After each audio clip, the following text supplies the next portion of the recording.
Chapter masih dilanjutkan dengan adegan main hakim sendiri oleh Jisoo kepada si Jae-hyuk. Tidak hanya sampai di situ saja, tendangan lain pun dihantamkan lagi oleh Jisoo dan kali ini tepat mengenai muka manis dari si Jae-hyuk. Di sisi lain, si gadis pirang yang belum diketahui namanya ini pun sampai kaget karena Jisoo sudah berani menghajar Jae-hyuk di tempat ayahnya sendiri. Lalu si Jae-hyuk pun dengan kesal langsung bangkit dan akan menyerang balik Jisoo. Namun pukulan dari Jae-hyuk itu berhasil dihindari dengan mudah oleh Jisoo. Dan kemudian Jisoo pun menyerang lagi dengan mendengkul pinggang dari si Jae-hyuk. Dengkulan yang teramat keras dari Jisoo itu pun sampai membuat si pemuda berkacamata terpental dan terjungkal ke lantai. Di sini Jisoo pun berkata dengan nada merendahkan kalau si Jae-hyuk masihlah lemah seperti dulu dan setiap serangan yang ia lesakan sangatlah boros energi. Jae-hyuk yang tidak bisa lagi menahan emosinya ini pun langsung mengeluarkan kekuatan Awaken Anginya. Dan tentu saja hal tersebut pun akan diladeni dengan senang hati oleh Jisoo. Akan tetapi adegan tersebut harus terhenti akibat teriakan keras dari si petinggi Lee yang ditemani dengan ajudannya yang mirip sekali dengan si In-hyuk. Lah emang gitu kali ya tampilan ajudan di grup Shinhwa. Mana model rambutnya juga mirip semua lagi sama si In-hyuk. Tapi ya sudahlah, lanjut lagi. Si Jae-hyuk dengan panik langsung mengadu ke ayahnya jika ia hanya membela diri karena Jisoo lah yang datang dan menyerang secara sepihak. Si petinggi Lee pun mengatakan jika sikap dari Jisoo sudah sangat keterlaluan, tapi Jisoo menimpali kalau tindakan dari Jae-hyuk yang sebelumnya itu malah lebih tidak tahu diri.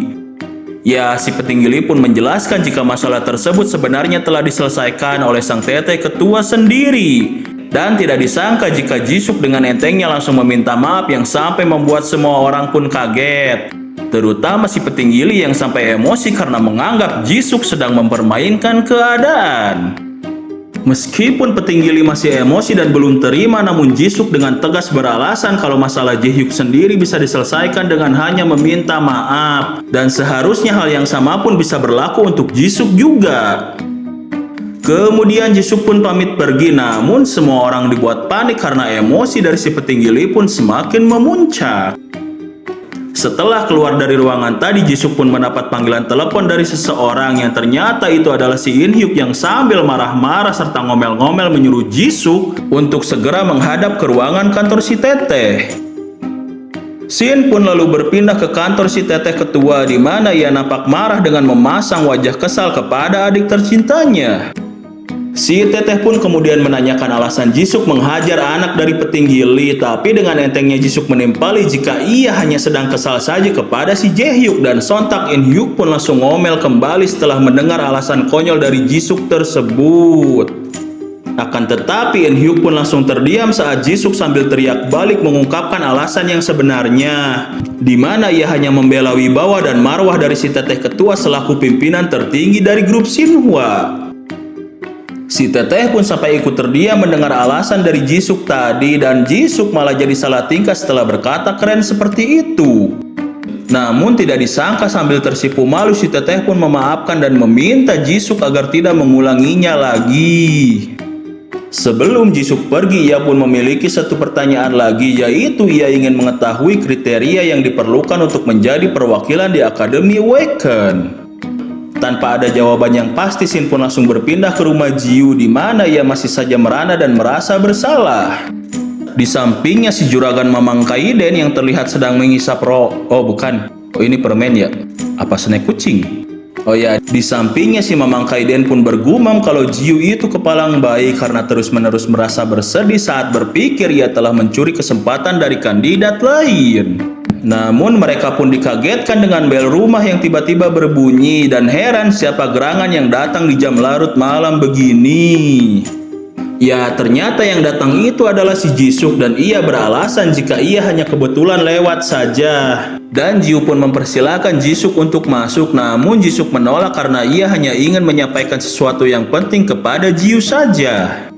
Di sini Jisoo dengan tegas mengatakan jika Jiu tidak usah merasa bersalah lagi karena Shinhwa telah memenuhi standar maksimum dengan mengirimkan jumlah perwakilannya sebanyak 3 orang. Dan untuk Awaken Independent yang masuk lewat jalur khusus adalah pengecualian. Maka dari itu Jiu tidak usah risau atau berkecil hati dan merasa telah mencuri kesempatan dari Awaken lain. Ya, akhirnya mood dari Jiu pun kembali ceria dan kemudian Jisuk pamit pulang setelah menyampaikan kabar tersebut. Namun ia malah jadi kesal karena Jiu berterima kasih kepada Jisuk yang telah repot-repot datang hanya untuk menyampaikan hal itu saja. Jisuk pun berjalan pulang menyusuri gang sepi seorang diri dan seketika ia pun heran karena mendapati keberadaan Win yang mejeng sendirian di sana. Win di sini mengatakan jika ia merasa tidak tenang dan sangat khawatir dengan kondisi dari Jiu. Meskipun Win tidak banyak bicara, tapi Jisuk mengatakan kalau ia tidak usah khawatir tentang keadaan dari Jiu karena Jiu bukanlah anak ingusan lagi. Yang padahal Win pun tahu jika Jisuk sendiri sampai bela-belain datang larut malam ke rumah Jiu. Namun sebelum pergi Jisuk mengatakan jika ia telah menghajar dalang di balik insiden pembobolan dari rumah Jiu dan seketika Win pun mengacungkan jempol tanda respek atas tindakan heroik dari Jisuk tersebut. Dan ya, scene pun ditutup dengan orang yang tadinya bertolak belakang namun kini bersatu untuk membantu sahabatnya.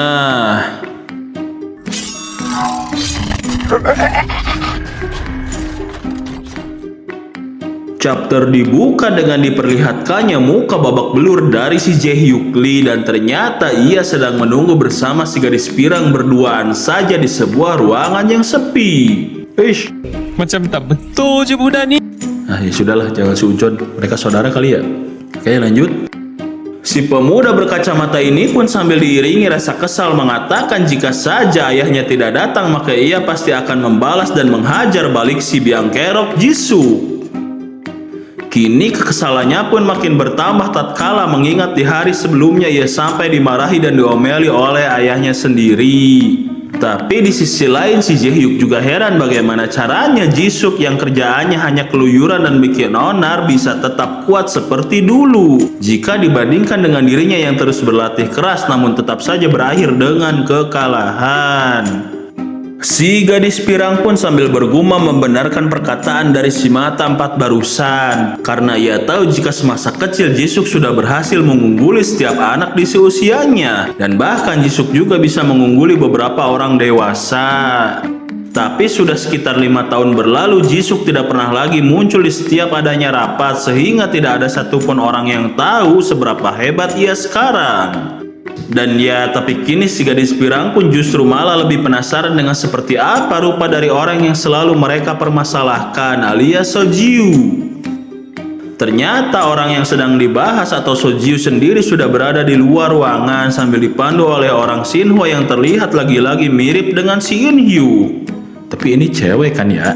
Kok bisa sih mirip juga sama si In-hyuk? Nah, sudahlah. Di sisi lain saat Jiu gugup karena ia akan bertemu dengan para peserta lain, si Mamang Kaiden pun justru malah kesal sambil kuku lutus dalam hatinya karena ia harus rela bangun pagi-pagi hanya untuk menemani Sojiu. Sebelum memasuki ruangan, Jiu pun menarik nafas dalam-dalam agar ia bisa mempersiapkan mental dan kemudian ia pun masuk dengan sambil diiringi emot senyum menyapa mereka semua.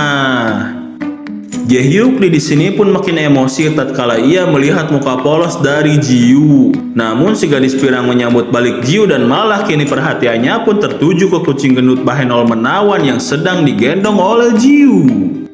Si gadis pirang pun dengan ramah meminta Jiu agar tidak terlalu formal dalam berbicara, mengingat usia mereka yang sepantaran. Tapi di sisi lain si pirang juga heran kenapa orang yang dipilih oleh Shinhwa terkesan sangat lemah dan biasa-biasa saja.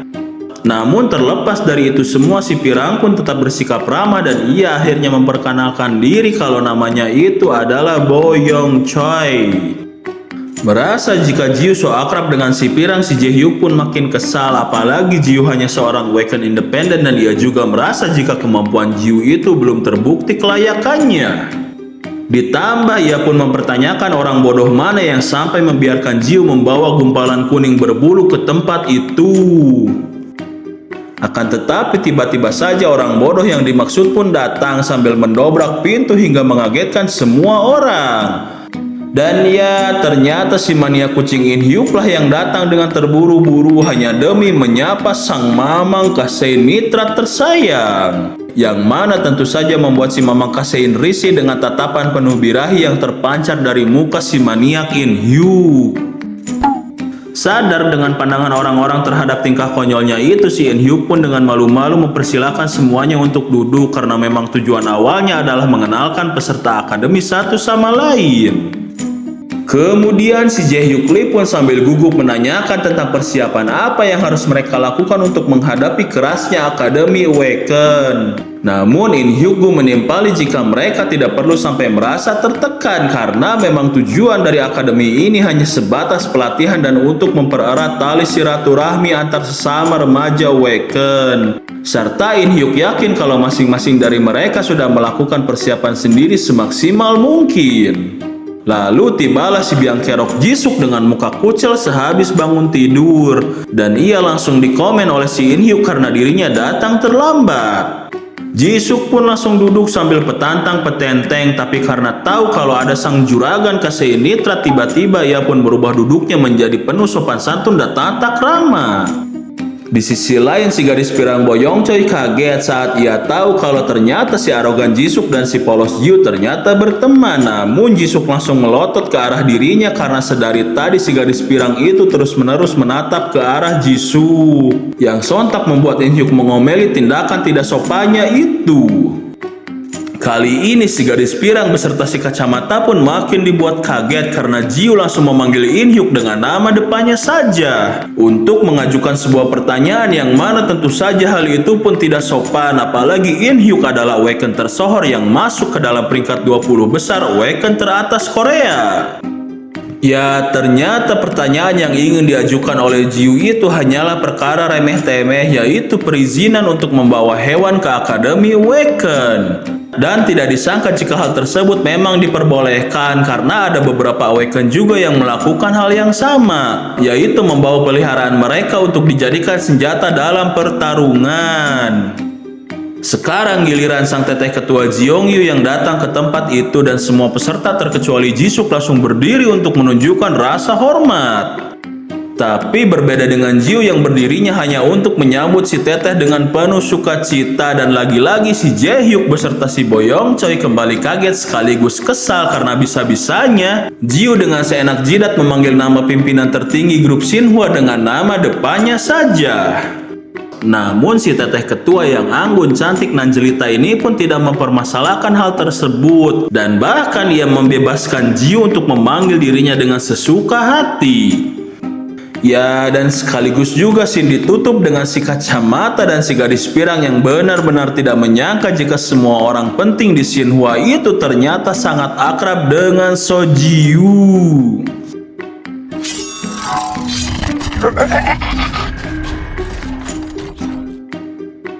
Chapter dibuka kembali di mana si Jae Hyuk Lee dan Boyong Choi terdiam mematung karena tidak menyangka jika semua orang termasuk pimpinan tertinggi organisasi mereka sangat akrab dengan So Ji-woo, yang mana tentu saja membuat si kacamata Jae Hyuk tidak habis pikir karena bisa-bisanya Awaken dari antah berantah seperti Jiu diperlakukan spesial seperti itu. Akibat masih belum terima dengan semua itu, si Jae Hyuk Lee pun meminta Jiu untuk sparring dengannya, hingga pernyataan tersebut membuat semua orang menjadi kaget. Terutama hal itu juga sontak membuat Jisuk jadi kesal dan emosi.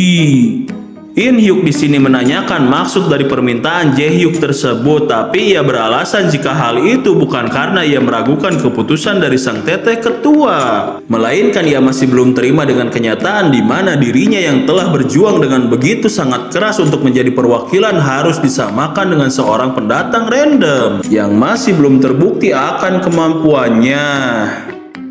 Akan tetapi di sini In Hyuk Gu tidak berkenan membuat keputusan, begitu juga dengan si teteh ketua karena Jiu bukanlah anggota resmi dari grup Shinhwa. Jae Hyuk pun merasa jika si In Hyuk dan si teteh sedang berusaha melindungi Jiu, tapi tiba-tiba Jiu mulai angkat bicara dan akan menerima tantangan tersebut. Meskipun Jisuk di sini berusaha mencegah Jiu, namun Jiu dengan penuh keyakinan akan menghadapinya karena ia juga harus membuktikan kelayakan atas dirinya sendiri. Yang mana perkataan keren dari Jiu itu pun membuat semua orang tersentak kagum.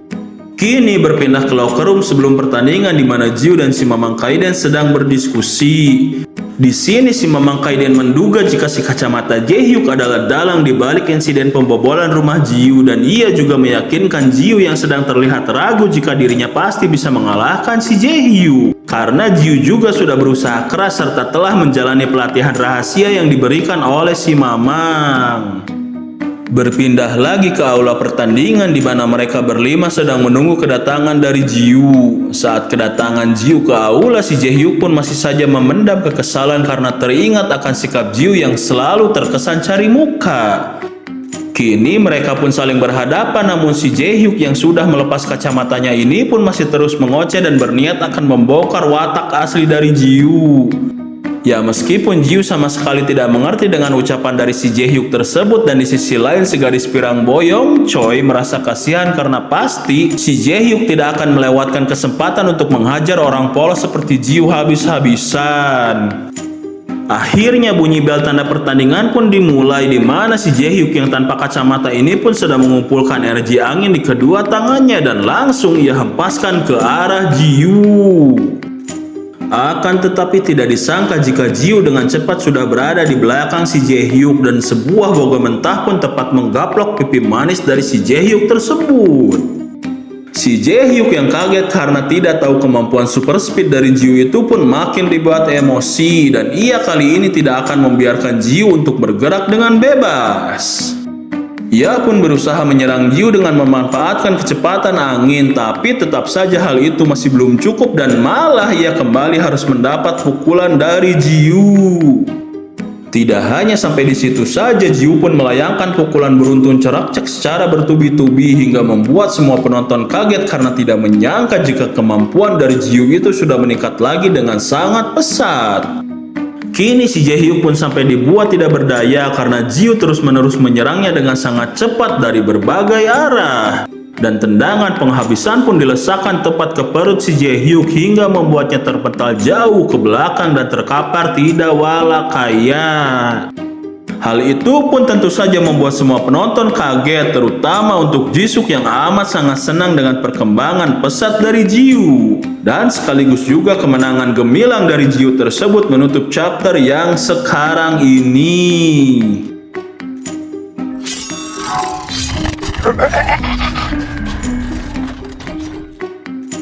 Chapter kali ini dibuka dengan para penonton yang masih kagum dan tidak percaya atas kemenangan mudah yang didapat oleh So Jiu.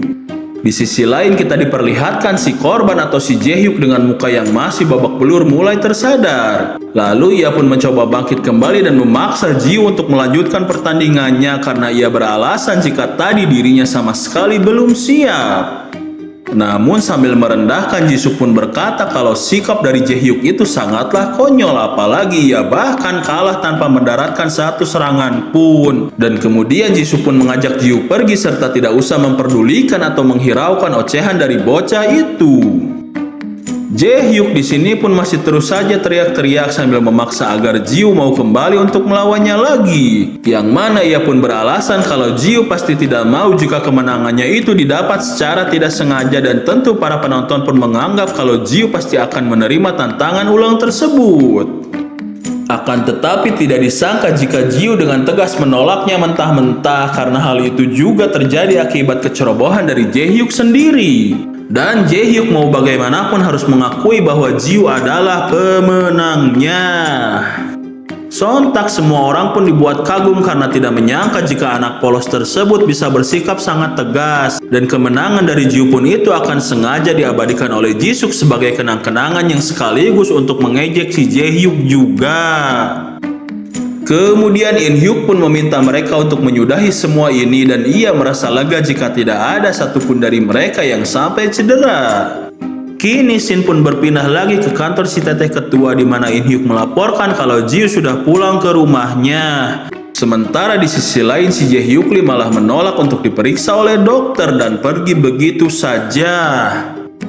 In Hyuk juga menambahkan kalau si Jae-hyuk masih terlihat sangat syok atas kekalahan yang ia derita, namun si teteh menimpali jika hal itu memang sudah sepantasnya ia dapatkan. Karena si Jae-hyuk sendiri yang membiarkan dirinya lengah tanpa tahu kemampuan dari lawannya, dan si teteh ketua berharap kalau ini bisa menjadi pelajaran berharga bagi anak tersebut.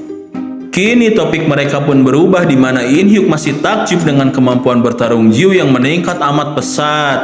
Ia juga merasa kalau hal itu terlalu luar biasa sehingga In Hyuk menyimpulkan jika Jiu mengetahui bagaimana cara melatih dirinya dengan menggunakan force control.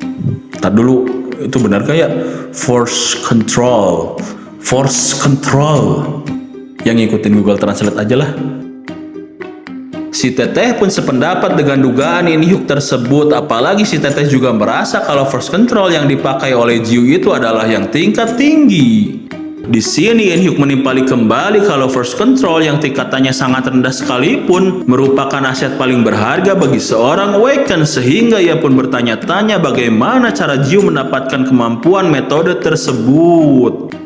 Sekarang Shin pun berpindah ke rumah Jiu memperlihatkan si mamang binaragawan gemoy Kaiden yang sedang melakukan pull up dengan satu tangan kucingnya saja.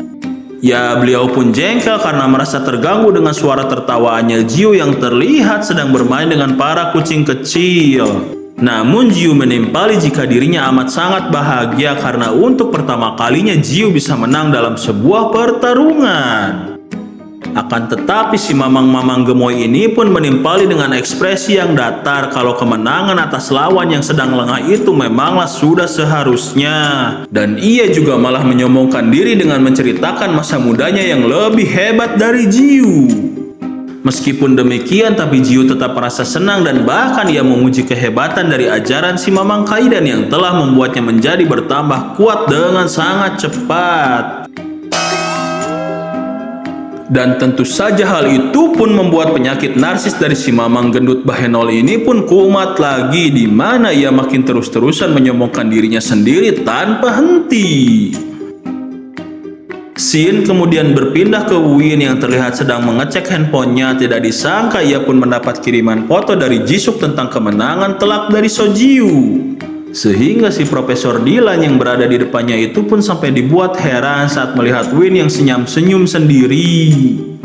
Namun si Profesor bersyukur karena ini pertama kalinya lagi ia melihat Win tersenyum kembali, serta ia sangat gembira karena anak didiknya itu sudah memiliki banyak teman. Dan Yasin ini pun ditutup dengan ekspresi bangga dari si Profesor Dylan karena Win sudah berubah menjadi lebih baik.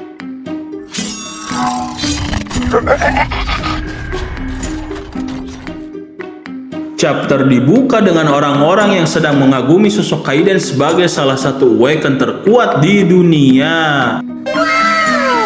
Tidak hanya soal kekuatan saja, tapi si AA Kaiden juga selalu dipuji akan ketampanannya yang tiada tara. Akan tetapi ekspresi dari sang Kaiden pun langsung berubah total tatkala orang-orang menyayangkan tentang kondisi tubuhnya yang ternyata bagian bawah dari sang Kaiden tersebut telah berubah menjadi kucing gendut. Dan tentu saja itu hanyalah mimpi buruk bin horor dari si mamang Kaiden lagi.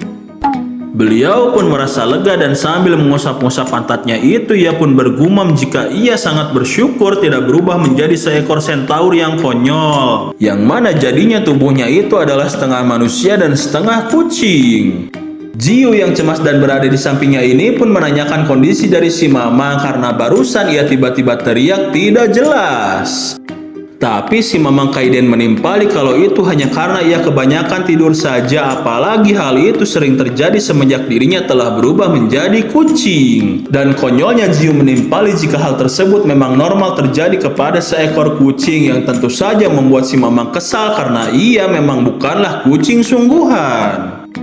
Setelah itu si mamang Kaiden pun memutuskan untuk melakukan meditasi sembari diajak ngobrol oleh Jiu, yang mana obrolan mereka membahas seputar alasan si mamang yang terus-menerus berlatih meskipun dirinya sudah menjadi sangat kuat. Namun Kaiden mengatakan jika tidak ada alasan khusus dan ia hanya senang saat dirinya menjadi lebih kuat, serta bahkan melatih diri dalam bentuk tubuh kucing ini merupakan sebuah tantangan yang lebih menyenangkan lagi. Di tengah obrolan mereka, si Mamang Kaiden pun merasakan hawa kedatangan dari si teteh ketua Jeongyu. Dan fakta jika Kaiden baru merasakan kehadiran si teteh setelah berada di dekat rumah adalah sebuah bukti bahwa si teteh Jeongyu itu benar-benar ahli dalam mengendalikan kekuatan Awaken-nya. Setelah mendengar bel pintu berbunyi, Jiu pun bergegas beranjak ke lantai atas untuk menyambut kedatangan dari si teteh ketua. Dan alasan beliau itu datang adalah untuk menyampaikan sesuatu yang penting kepada Jiu. Lalu Jiu pun mempersilahkan si teteh ketua untuk masuk. Namun di saat si teteh mulai duduk, ia pun dihampiri oleh salah satu kucing kecil yang membuat si teteh gemas dengan keimutan dari kucing tersebut. Kemudian sambil tersenyum manis, Jiu pun menyuguhkan secangkir teh hangat, dan karena hal itu juga si teteh pun sampai tak kuasa dengan pesona kebaikan Jiu tersebut hingga ia salah tingkah dan langsung beralih ke topik utamanya. Sekarang tanpa basa-basi lagi, si teteh Jeongyu pun langsung menanyakan perkara force control kepada Jiu. Dan dengan polosnya Jiu menjelaskan jika itu hanya sebuah metode untuk melatih dan mengendalikan kekuatan Awaken saja. Serta ia juga mengatakan kalau ia mengetahui hal tersebut sewaktu masih kecil. Kini suasana pun langsung berubah serius tatkala si teteh memiliki maksud lain untuk menanyakan force control milik Jiu. Dan ia pun mulai menjelaskan asal-usul dari terciptanya metode tersebut, di mana sejak dari zaman dahulu kala para Awaken telah mempelajari berbagai macam cara untuk meningkatkan kekuatan mereka. Dan karena kekuatan setiap Awaken memiliki karakteristik yang berbeda-beda, maka metode yang dipelajari pun sudah tidak terhitung jumlahnya. Bagi para Awaken yang telah menemukan metode yang tepat, mereka pun tidak serta-merta rela untuk membagikannya ke orang lain, dan hanya akan diberikan secara rahasia ke kerabat terdekatnya saja. Di sini Jiu pun penasaran kenapa hal tersebut harus diberikan secara rahasia, dan si teteh lanjut menjelaskan jika perkembangan dari kekuatan Awaken itu bergantung kepada pengetahuan mereka tentang force control. Ya, hal tersebut pun bisa diibaratkan dengan dua orang Awaken yang berlatih bersamaan. Meskipun jangka waktu yang digunakan untuk latihan sama lamanya, tapi akan ada ketimpangan perkembangan kekuatan bagi mereka yang tidak mengetahui force control sama sekali. Jiu pun sempat terdiam setelah mendengar hal itu. Apalagi ia makin tidak bisa berkata apa-apa setelah si teteh menanyakan kesanggupan dari Jiu untuk berbagi metode tersebut dengan sukarela. Namun si teteh lanjut menjelaskan lagi jika force control yang levelnya rendah sekalipun mampu untuk mengembangkan kekuatan Awaken dengan sangat efisien. Dan bahkan telah terjadi banyak pertumpahan darah yang tidak terhitung jumlahnya, bukan hanya antar individu tapi juga antar organisasi demi hanya untuk memperebutkan hal tersebut. Untuk grup Shinhwa sendiri memiliki metode force control yang telah diturunkan dari generasi ke generasi, dan juga berbagai versi dari metode itu pun telah banyak diciptakan. Jiu pun baru ingat karena hal itulah kenapa orang-orang dari Shinhwa bisa memiliki kemampuan angin yang sama. Dan si teteh ketua pun membenarkan hal tersebut, tapi si teteh menambahkan jika tidak semua anggota Shinhwa diperbolehkan untuk mempelajari metode dengan level yang sama. Karena hal itu juga sangat bergantung kepada posisi atau jabatan yang dimiliki masing-masing. Semakin tinggi level force control yang dipakai, maka semakin cepat juga peluang seorang Awaken untuk bertambah kuat. Dan tak terbayangkan betapa keras usaha mereka untuk mendapatkan metode tersebut, serta sudah tak terhitung jumlahnya korban yang telah terlibat pertarungan untuk memperebutkan hal itu. Setelah mendengar penjelasan panjang lebar dari si teteh ketua, Jiu pun sadar kembali kalau apa yang telah Kaiden ajarkan merupakan sesuatu yang sangat amat penting. Dan ia juga teringat kalau si Mamang pernah berkata agar Jiu merahasiakan hal tersebut karena pasti orang-orang akan mengincar dirinya. Di sini si teteh menduga jika Jiu mempelajari force control baru-baru ini saja, sehingga Jiu pun jadi panik dan bahkan ia akan berniat untuk berbohong tentang hal tersebut. Tapi si teteh mengatakan kalau Jiu tidak usah panik karena si teteh hanya datang untuk memperingatkan Jiu saja agar dirinya berhati-hati dan sebisa mungkin merahasiakan metode itu. Jiu pun merasa lega karena si teteh tidak menanyakan dari mana Jiu berhasil mempelajari force controlnya itu. Tapi ia juga setuju dengan pernyataan dari si teteh supaya metode itu tetap dirahasiakan saja. Setelah menyampaikan maksud dan tujuannya itu, si teteh ketua pun pamit pulang dan Jiu di sini pun benar-benar merasa berterima kasih karena si teteh sangat peduli kepada dirinya. Sekarang scene pun berpindah ke si Mamang Gemoy Kaiden yang masih berada di basement, di mana ia terlihat sedang melatih pukulan kucingnya yang malah membuatnya mirip patung kucing pembawa rezeki yang selalu ada di toko kelontong. Lalu Jiu datang menghampiri si Mamang dengan perasaan haru, tapi si Mamang malah bingung dengan sikap aneh yang tiba-tiba ditunjukkan oleh anak tersebut.